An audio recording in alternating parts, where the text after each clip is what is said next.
अस्सलामुअलैकुम। जैसा कि चैप्टर 6 को हमने स्टार्ट किया है तो आज उसका एक इम्पोर्टेंट जो कंसेप्ट है या आप टॉपिक कह सकते हैं उसको कवर करेंगे, जो कि है टर्नरी रिलेशनशिप। बहुत ही ज्यादा इंपॉर्टेंट है। इसकी जो ईआर डायग्राम को अभी हम कन्वर्ट करेंगे वो काफी मर्तबा पेपर्स में रिपीट भी हो चुकी है।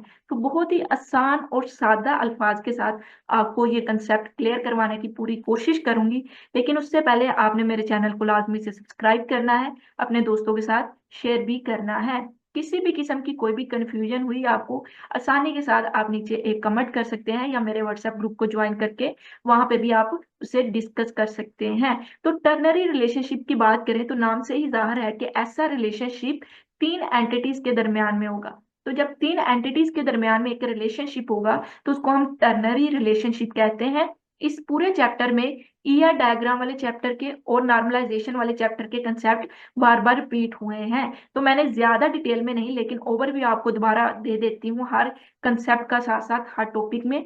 लेकिन आपने इस चैप्टर को तभी स्टार्ट करना है जब आपने चैप्टर ईआर डायग्राम वाला और नॉर्मलाइजेशन वाला कवर कर रखा हो। तो चले अब हम अपने लेक्चर को स्टार्ट करते हैं। जैसे कि हमने कहा कि तीन एंटिटीज के दरमियान में जो रिलेशनशिप होगा वो टर्नरी रिलेशनशिप कहलाएगा। हर रिलेशनशिप को ईआर डायग्राम में जो जाहिर किया गया है उसको जब हमने रिलेशन में कन्वर्ट करना है, टेबल में कन्वर्ट करना है, तो उसके स्टेप दिए गए हैं हर टॉपिक के साथ। तो उन्हीं स्टेप को समझते हुए हम हर चीज को साथ साथ कवर करते हैं। तो यहाँ पर भी सबसे पहले उन्होंने कहा कि आपके सामने जो भी एंटिटीज टाइप है जो एक रिलेशनशिप में है, आपस में वो पार्टिसिपेट कर रही है एक रिलेशनशिप में, आपने हर एंटिटी के लिए एक अलग से रिलेशन बनाना है। तो वो कैसे बनाना है वो अभी मैं आपको समझा देती हूँ।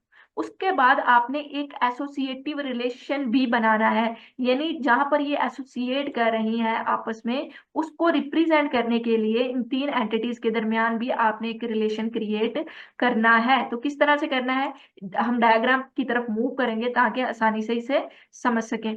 तो यहाँ पर हमारे पास जो डायग्राम है उसको समझते हैं।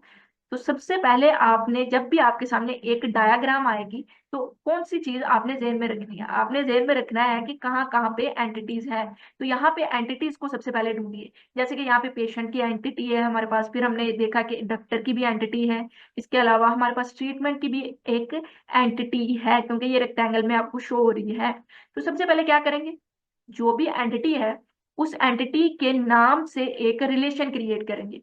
उसकी जो फील्ड है या उसके जो एट्रीब्यूट हैं उसको रिलेशन में एज अ फील्ड यानी एज अ कॉलम या फिर हेडिंग के तौर पर लिख देंगे। यानी जो एक टेबल बनेगा पेशेंट नाम से, उसके अंदर जो फील्ड होंगी वो उसकी आईडी, नेम और एड्रेस होगा। यहाँ तक क्लियर। उसके बाद हमने एक और एंटिटी देखी इस ईआर डायग्राम में, तो हम उस एंटिटी को पकड़ेंगे, उसके नाम से एक रिलेशन बना देंगे, जो भी उसके एट्रीब्यूट हैं उसके एज अ फील्ड इस्तेमाल होंगे। फिर हम गए, हमें तीसरी एंटिटी मिली। हमने तीसरी एंटिटी के एट्रीब्यूट को देखा और उससे भी हमने रिलेशन में कन्वर्ट किया। किस तरह से किया यहाँ पर हम देखते हैं रिलेशन को। फिक्र ना करें, हर कंसेप्ट को क्लियर करवाऊंगी, लेकिन आपने स्टार्ट कैसे लेना होता है वो चीज भी मैं हर टॉपिक में दोबारा से रिपीट करती हूँ ताकि आपको अच्छे से समझ आ जाए। तो पेशेंट एंटिटी के, यहाँ पे पेशेंट एंटिटी के एट्रीब्यूट आ गए हमारे पास एज अ फील्ड। फिर हमने देखा डॉक्टर की भी एक एंटिटी थी, उसके भी एट्रीब्यूट एज अ फील्ड इस रिलेशन में आ चुके हैं। फिर हमने देखा एक हमारे पास ट्रीटमेंट की एंटिटी थी, तो ट्रीटमेंट की जो एंटिटी थी उसके एट्रीब्यूट भी यहाँ पे रिलेशन में आ गए। तो अभी तक कोई रॉकेट साइंस नहीं आई, हमने सिंपल जो पहले टॉपिक से कंसेप्ट लिया था कि जो एंटिटी होगी वो रिलेशन का नाम बन जाएगा, उसके एट्रीब्यूट उस रिलेशन के फील्ड बन जाएंगे। तो यहाँ पर हमने पेशेंट में, डॉक्टर में, ट्रीटमेंट में यही किया है। लेकिन अगर यूनरी रिलेशनशिप है यानी तीन एंटिटीज आपस में रिलेट कर रही हैं, और जो जहां पे वो रिलेट कर रही है यहाँ पे अगर आप देखें तो ये एक एसोसिएटिव एंटिटी है और इस एंटिटी के भी आपस में एट्रीब्यूट हैं, जैसे कि रिजल्ट और डेट।